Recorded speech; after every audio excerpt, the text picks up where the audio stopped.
Olá pessoal, como vai? Tudo bem com vocês?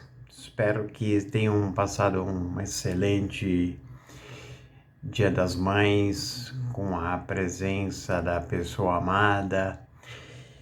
E vamos lá para mais um começo de semana que deve ser desafiador, mas faz parte da nossa vida e vamos procurar auxiliar naquilo que a gente pode e naquilo que vocês possam se interessar. Pessoal, neste começo de conversa, eu quero fazer uma leve lembrança a um filme de recente chamado Rush, No Limite da Emoção, que mostra a história do corredor de Fórmula 1 Niki Lauda, que ele faleceu no circuito alemão de Nürburgring, e ele tinha como um dos, digamos assim, inimigos dele, que era também piloto de Fórmula 1 na época, o James Hunt. E uma frase que no filme ficou muito marcante, e ela marca até hoje, e depois também eu vou pegar essa frase e começar como título nos posts que eu colocar no YouTube, no Facebook e no LinkedIn. E ele fala da seguinte forma: um homem sábio aprende muito mais com seus inimigos do que um tolo com os seus amigos. Eu acho essa frase fantástica, tá? Porque, na verdade, nós estamos há muito tempo, e hoje mais ainda, vivendo um mundo que sempre houve e sempre haverá um mundo de sábios e um mundo de tolos, um mundo de amigos e um mundo de inimigos, isso é natural. Então eu gostaria que vocês guardassem bem essa frase, que ela foi muito latente neste filme aí do Niki Lauda, que ele morreu recentemente, até por conta das sequelas que ele teve no acidente, que, na verdade, para quem não conhece e não assistiu o filme, ele foi um dos pilotos de Fórmula 1 que até recebeu a extrema-unção pela gravidade do acidente. Então, gravem bem. Um homem sábio aprende muito mais com seus inimigos do que um tolo com seus amigos. Partindo disso, eu quero perguntar para vocês também a seguinte situação. Vocês sabem qual a diferença entre poupar e investir? Uma é muito simples. Vou colocar em duas frases.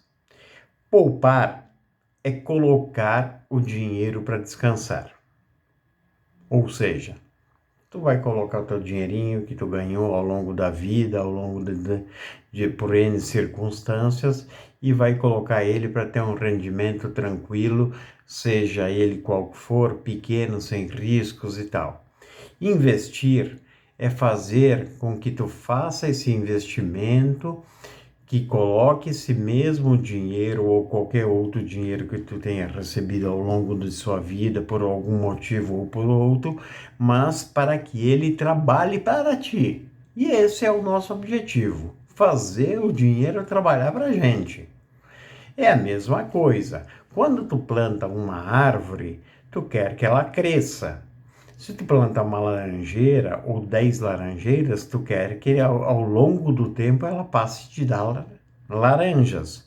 Não adianta plantar 10 laranjeiras e chegar depois de um determinado tempo a gente vê que a árvore ela simplesmente talvez cresceu um pouco, não como deveria, mas sequer deu frutos, entendeu? Então, o dinheiro trabalhar para nós significa a mesma coisa que o fruto da laranjeira ou o fruto de qualquer árvore, tá? É o produto que ele gera de um investimento qualquer, tá? Também poderia pegar e não ter plantado essa laranjeira. Poderia ter pegado o custo de colocar, ou do investimento de plantar essas árvores frutíferas e ter colocado em outro lugar que achar que está lá estaria descansando com esse recurso. Isso, na verdade, seria o poupar e não o investir. Para quem tem um certo conhecimento da Bíblia, existe a parábola dos talentos, que eu acho que praticamente todo mundo conhece, né? Que Jesus Cristo se decepcionou com aquela pessoa que pegou os talentos e colocou embaixo da terra e devolveu na época aprazada. Por sua vez, o outro, ele pegou, fez algumas situações com ele, desenvolveu uma quantidade maior de talentos. E o terceiro pegou e fez uma devolução de talentos muito maiores. E daí, na verdade, aí Jesus, na parábola em si, ele se decepciona com o primeiro, dizendo o seguinte: pô, todo mundo, eu te dei os talentos para que tu pegasse e produzisse com eles de uma forma ou de outra, não simplesmente enterrasse eles e me devolvesse posteriormente.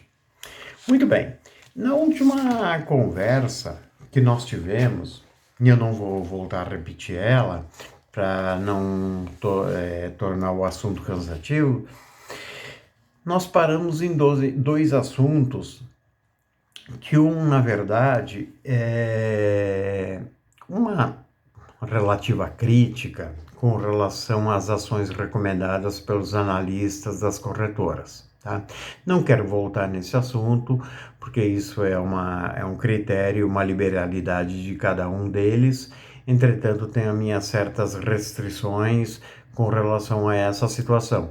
Leio, claro, analiso, verifico, mas me parece que as análises são muito superficiais e elas não condizem com a minha forma de pensar, e eu creio que não deveriam condizer completamente ou cegamente com a forma de pensar dos demais investidores, porque a nossa gama de investimentos ela é muito maior do que essa apresentada pelos analistas. Por outro lado, também falei que hoje se fala muito que quando terminar essa pandemia, quando terminar esse surto que, na verdade, está assolando o Brasil e o mundo todo, que está fazendo com que as empresas se voltem muito à tecnologia, à internet, ao trabalho em home office. Eu tenho as minhas restrições com relação a essas colocações, porque eu acho que eu acho uma palavra assim um pouco frágil. Eu tenho praticamente certeza que quando tudo isso acabar, nós como pessoas, como homens feitos para viver em sociedade, como eu falei no vídeo anterior, nós tendemos a pegar e sair para nos relacionarmos, tanto no trabalho, quanto nas compras, quanto na ida nos mercados de uma forma mais acentuada, ou seja, externar aquela liberdade que hoje ela parece que ela está de uma forma meia contida dentro de nós, porque, em tese, alguns se sentem, e uma grande parte se sente,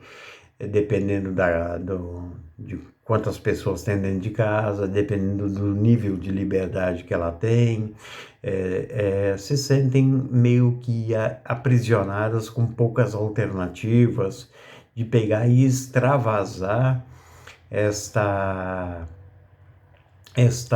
vitalidade que tem dentro de si e dos seus familiares, dos seus filhos e tal, E na verdade, isso vai ter que ser extravasado para também não criarmos um outro problema social que possa vir com a extensão desse confinamento, tá? Tudo bem, é necessário, mas ele pode gerar também outras situações que venham a causar problemas diferenciados daqueles que temos hoje. Então, podemos se precaver de alguma coisa extremamente ruim. Entretanto, uma pessoa depressiva, uma pessoa sem recursos, uma pessoa com tendências de caráter mais nervoso, não vai encarar isso como uma situação normal. Para vocês terem uma ideia, nos Estados eu acho que só não me falha a memória, eu comentei isso no vídeo anterior. Os Estados Unidos bateram o recorde de 25,8 milhões de desempregados, um patamar nunca visto antes, nem depois da Segunda Guerra Mundial, quando teve 20 milhões. Então, é uma consequência muito grave. Só o Brasil tem 41 milhões de pessoas sem registro na carteira. Nos Estados Unidos isso não é comum. Nos Estados Unidos é praticamente tudo uma economia formal. Então são 25,8 milhões de empregos formais. Então, com 25,8 milhões de empregos formais, eu penso sempre na seguinte hipótese. Eu não vejo como 25 milhões de pessoas que perderam o emprego. Eu vejo como 25 milhões de famílias que dependiam daquela pessoa, em grande parte, que perdeu o emprego e passam a estar numa situação extremamente caótica até que a economia volte à sua normalidade, tá bom? Então, eu vejo desta forma também com relação ao segundo item. E mais adentrando no assunto, eu volto a falar que, na verdade, nos últimos anos, e até com a queda na Bolsa de Valores, parece ser surpreendente, sem a entrada de capital estrangeiro, o aumento da quantidade de CPF na Bolsa de Valores, foi muito interessante, porque o pessoal está começando a se conscientizar que, na verdade, o mundo ele é maior do que aquele que é colocado pelos agentes bancários, né? Inclusive, nesse tempo entre uma gravação e outra, teve uma reportagem que me surpreendeu muito e me decepcionou muito mesmo. Tá? Me decepcionou muito mesmo e eu quero que vocês pensem muito nela porque eu vou repetir 2 vezes. E está aqui no dia 9 de maio, que ela foi publicada pelo site da Infomoney, numa reportagem da Beatriz Bombana, que é quem fez a reportagem, diz o seguinte: bancos insistem em fundos de DI com taxas mais altas que a própria Selic. Você investe neles? Ou seja, bancos públicos oferecem produtos com custo anual de 3,5% e retornos históricos que chegam a 6% do CDI. A modalidade é a mais simples do mercado. Em outras palavras, ao decorrer da reportagem, está se dizendo o seguinte: hoje nós estamos com a queda da Selic de 0,75% que teve na semana passada, nós estamos num patamar de taxas de juros tão baixos que nunca se teve no mercado dessa forma. Entretanto, quando se faz alguma aplicação em fundo de renda fixa ou em previdência privada, é óbvio que os bancos, além de ter um custo de dinheiro barato, eles têm também uma taxa de administração. E muitas vezes, se não se prestar atenção nessa taxa de administração, considerando as taxas muito baixas que estão hoje, elas podem vir até a ser num patamar igual ou maior do que a própria rentabilidade que o fundo tá oferecendo. Porque depois que o fundo apresentar uma determinada taxa, ela vai sofrer o imposto de renda sobre a rentabilidade, né? Além disso, também vai sofrer a taxa de administração do banco, tudo isso sob uma base extremamente baixa, que é a base da taxa Selic. Ora, então, por favor, não, não quero influenciar ninguém, porque não sou um influenciador digital, como eu já falei, vocês já devem me conhecer. A minha função é buscar uma conversa um pouco diferente de vocês, alertar vocês, o pequeno e médio investidor, alertar vocês pelas experiências que eu já tive, pelas experiências que eu tenho, tanto quanto na área de economia, de mercado de capitais, quanto nas outras áreas que eu procuro no meu tempo livre, buscar conhecimento que seja adequado, porque este conhecimento não que seja simplesmente só necessário, mas também é o que eu gosto de fazer também. Não quer dizer que eu não gosto de outras coisas, é óbvio que sim, basta vocês olharem o meu perfil do Facebook e do LinkedIn, é natural, tá? Entretanto, alguns gostam mais de umas coisas, outros gostam mais de outras, e aí depende de cada um. Muito bem. É claro que nós temos uma visão otimista das coisas, mas o otimismo ele é relativo, né? Porque a pessoa ela pode gostar de assumir riscos e pode não gostar de assumir riscos. Aquele que gosta de assumir riscos, ele vai ter que ter que saber que esses riscos serão calculados. E esses riscos, eles não podem ser assumidos sem informação nenhuma, tá? Porque precisamos ter um conhecimento adicional quando se opta por alguma coisa que saia da zona de conforto daquelas pessoas que optam por uma outra alternativa que pretendem estar na zona de conforto, tá? Então, isso é natural de cada ser humano e eu não posso dizer como cada ser humano vai agir ou como não vai agir. Eu procuro dar uma direção. Se gostarem da direção, muito bem, eu acho que alcancei o objetivo. Se não, a pessoa ela continua com o seu a sua característica de colocações.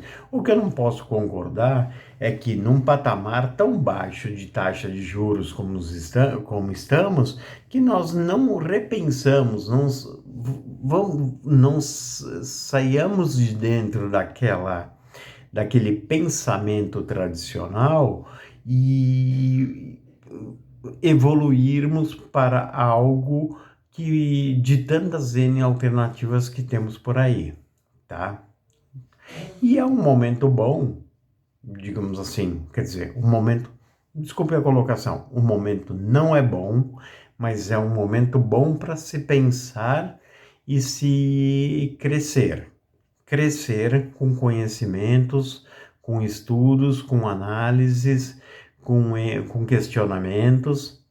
Já frisei que tenho o meu canal no YouTube, tem o meu LinkedIn, tem o meu WhatsApp que vocês conseguem, tem o meu Facebook, que vocês podem fazer o questionamento. Se eu souber responder, eu respondo. Até há pouco tinham me perguntado no. Não é que tinham me perguntado, é que tinham postado duas questões. Uma aqui que eles achavam de um investimento na, na ação da Azul. Eu digo, olha, é, muitas postagens disseram, concordaram, né? Eu digo, bom, sem querer ser sarcástico, minha opinião é o seguinte, se tu investir na Azul amanhã, pode ser que na sexta-feira tu fique roxo, mas, desculpa a brincadeira, é uma opinião minha. Da mesma forma, Via Varejo. Via Varejo, todo mundo está falando dessa tal de Via Varejo. Vamos entrar um pouquinho dentro dela, já que pegamos esses exemplos. Uma empresa extremamente endividada, foi assumida pelo pessoal da Casas Bahia, que estava com o Cassino, que era da fusão com o Ponto Frio, endividaram a empresa por não saber tocar ela. O Abílio Diniz, que é um excelente profissional, conhece tudo de supermercado, mas em alguns outros ramos, talvez não seja a praia dele. Mas, e respeito ele, e já conheci ele em outras reuniões que tivemos na BRF, que é a fusão da Sadia com a Perdigão. Então não estou falando deles, pelo contrário, tenho um grande respeito por ele e pelas atividades que ele desenvolveu e por todo o trabalho que ele fez no Pão de Açúcar, sim, que teve uma grande dificuldade alguns anos atrás, se você se lembra, e depois se tornou uma grande potência, mas teve que ser recebeu um aporte de capital do Cassino lá da França, que também hoje não está em situação muito boa não, por conta da colocação da venda com a Monoprix que tiveram que fazer lá. Até porque essa crise, ela bateu todo mundo. E se vocês olharem no noticiário, uma das pessoas que mais sofreu essa crise foi justamente o cara mais rico da Europa, que é o Bernard Arnault, dono da Louis Vuitton, da Moët Hennessy, do conhaque e de tantas outras marcas que perdeu bilhões e bilhões de dólares. Na verdade, não é que perdeu, é que na verdade teve desvalorização das ações da carteira que compunham ele. O perder, ele é relativo, porque o perder ele vai efetivamente se realizar quando a pessoa realizar a perda. Ou seja, eu tenho 100 ações, se desvalorizaram 30% e eu vendi essas ações, aí efetivamente sim, eu perdi os 30% daquelas ações. Entretanto, se eu tenho 100 ações, elas se desvalorizaram 30% e depois o mercado voltou para o patamar de 100, naquele momento eu não perdi, simplesmente teve um vale onde que depois eu me recuperei e não perdi nada não, tá? Então, vamos ter cuidado com esse diferencial entre o perder, porque o perder é o efetivamente realizar prejuízo. O perder e depois esse valor volta aos patamares que estavam, não é perder, e sim é uma recomposição de capital. Então, muito cuidado com o que lhes é oferecido pelas instituições financeiras e por todo mundo, porque muitas vezes, hoje, essa taxa Selic de 3%, ela é muito perigosa para quem tem algum recurso e quer investir esse recurso, tá? Porque primeiro é uma taxa referencial. Se ele é uma taxa referencial, o CDI anda muito perto dela. os bancos, dificilmente, grandes bancos, vão te dizer o seguinte: eu vou te pagar 100% do CDI ou 100% da Selic como remuneração de 3%. Estamos falando de 3% ao ano, tá? Ao ano. Dividindo isso por 12, a rentabilidade é 0, alguma coisa. O 0, alguma coisa. Ainda assim, eles pagam 90% ou 80% desse 0, alguma coisa, e depois dessa rentabilidade ainda há incidência de imposto de renda.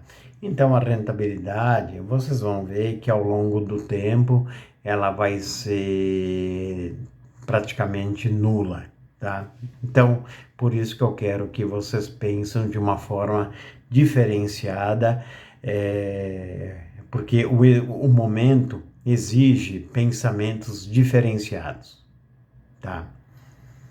Vamos sair da zona de conforto e vamos para a zona de pensamentos que tragam rentabilidade maiores aos seus ativos, tá? Este é o grande recado que eu quero passar hoje para vocês, até porque a semana, né, ela está começando e há poucos minutos que eu vi, não é referência, mas os mercados lá fora estavam fechando com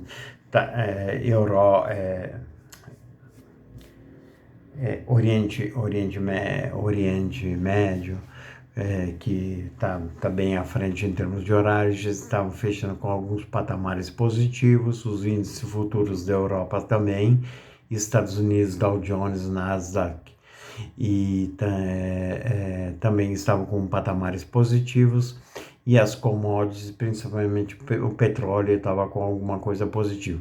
Não quer dizer que nessa madrugada não tenhamos algumas mudanças aí, porque na verdade os índices estão mudando mais do que o vento, conforme as notícias do mercado. E essas notícias, ela não tem horário, porque são 24 horas por dia, tá bom? Então, sem querer ser repetitivo, esse é um outro assunto que a gente passa para diante. Essa semana, uma semana de grandes notícias. Vamos ver o que sai a ata do Copom, né? Dizendo que por que os juros foram para 3% e qual a tendência desses juros. Porque, historicamente, foi uma das quedas maiores que tivemos nos últimos tempos, em reduzir ela para 0,75%, até poderia ser esperado por conta dessa situação de anomalia de mercados, tá? É uma época também de resultados de várias empresas que vão começar a apresentar os resultados do primeiro trimestre, alguns com efeito de pandemia, outros sem efeitos de pandemia, depende do setor de atividade que ela está atuando. Continua a tensão Estados Unidos e China, que está virando uma brigalhada que puxa daqui, puxa de lá, e vamos ver se essa eleição dos Estados Unidos, se efetivamente ela ocorrer, pare um pouco com isso, porque nós temos que trazer o cenário para uma paz mundial, porque esse cabo de guerra, ele está saindo da racionalidade. Não está saindo, já saiu da racionalidade. Porque a vida hoje é Covid e guerra dos Estados Unidos e briga de ministro. Ou seja, tudo na vida se restringiu a esses 3 problemas. Todos aqueles outros problemas que vocês escutavam antes, nós escutávamos antes, Venezuela, fome na África, guerras, refugiados sírios na Itália, migração de pessoas de El Salvador, Guatemala, Nicarágua para Estados Unidos e México, mortes decorrentes de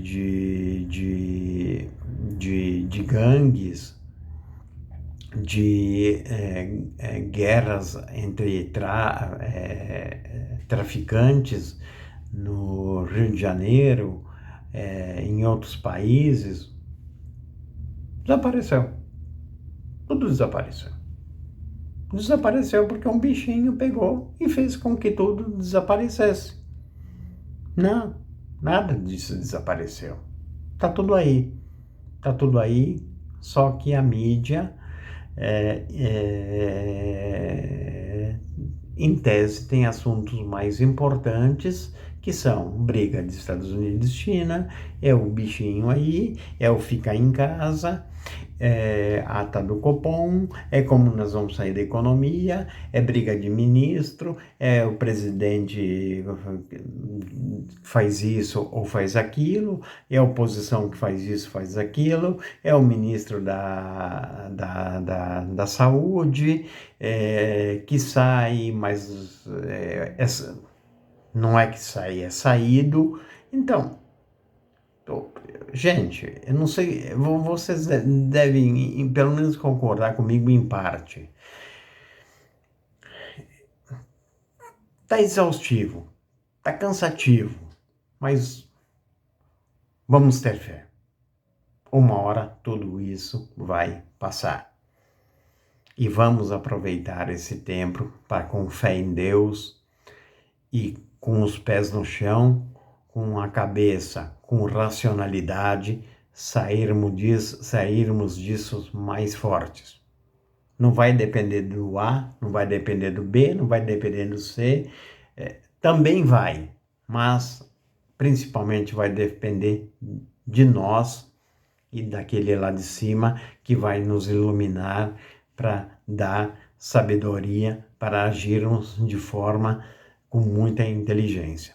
Para finalizar, depois de todo esse discurso aí de taxa de juros que está deixando vocês cansados, e eu não quero deixar vocês mais cansados, mas quero que vocês comecem a semana se questionando com essas ideias que eu estou trazendo, tá? E quero que essa conversa também não seja um monólogo, mas sim, ao longo do tempo, ela passe a ser um diálogo, onde a gente pode trocar ideias e criar sinergias. Eu sei que nosso contato ele é muito recente, talvez alguns não me conheçam, só me conheço pelo nome que está lá no Facebook, no LinkedIn ou no YouTube, como Luiz Fernando Diedrich, mas aos poucos a gente vai se conhecendo, depois vocês vão conhecer a minha parte de advocacia também, que deixa para um segundo momento isso, vamos trabalhar um pouco de cada vez, com focos, de forma racional, para que possamos não chegar num emaranhado de N coisas que mais confunde do que agregam. O que eu quero agora é agregar, tá? E nesta forma de agregar, uma coisa final eu quero deixar para vocês, como eu deixei na última postagem, eu deixei ela como sendo uma coisa assim que não teve uma conclusão. E não teve uma conclusão porque, na verdade, foi até proposital, que foi justamente esse gráfico aqui. É o gráfico da evolução do índice Bovespa nos últimos anos em dólar. Volto ao assunto que hoje estamos num patamar de 13.500 pontos em dólar do índice Bovespa. Na crise de 2008 do subprime nos Estados Unidos, quando teve aquela baita daquela queda, o índice em dólar do Bovespa estava em 15.808 pontos, em torno disso. na crise de 97 e de 98 de Ásia e Rússia, ele estava em torno de 12 mil pontos dolarizados. Ou seja, nós, com todas essas oscilações, que é o que esse gráfico demonstra para vocês, que é um gráfico que está em todas as redes sociais que eu coloquei. Na verdade, neste ponto aqui, de 97 e 98, 12 mil pontos. Olha como ele oscilou ao longo do tempo. Mas aqui, especificamente, 97 e 98, 12 mil pontos dolarizados. 2008, 15 mil pontos dolarizados. Hoje, 13 mil pontos dolarizados. Ora, significa que hoje, em termos de índice Bovespa dolarizado, com essa insegurança que nós temos, nós estamos num patamar um pouquinho acima de 97. Ora, quantos anos? Muitos anos, mais de 20 anos. E estamos abaixo do patamar de 2008, tá? 12, 13 anos atrás. Isso, minha gente, significa, com uma taxa Selic de 3%, nós estamos num patamar de oportunidade nunca visto anteriormente. Aí vocês vão me perguntar, poxa, mas eu tenho um certo receio, tem um risco aí que a gente não sabe para onde vai, para quando vai, para onde vai, para que lado que vamos, o que eu faço, onde que eu faço, onde eu boto, onde que eu não ponho, se eu tiver uma graninha, onde eu boto. É isso que nós temos que fazer, esse exercício que nós vamos ter que fazer. Esse exercício que nós vamos ter que fazer. Nós estamos numa época muito pragmática, muito prática, muito realista de pensarmos isso. Quer investir em quê? Plantar laranja? Criar gado? Investir em renda fixa e poupança? Você quer investir num longo prazo em ações de boas empresas? Friso, investir em bolsa de valores, seja no Brasil ou nos Estados Unidos, como tem alternativas de fazer esses investimentos lá.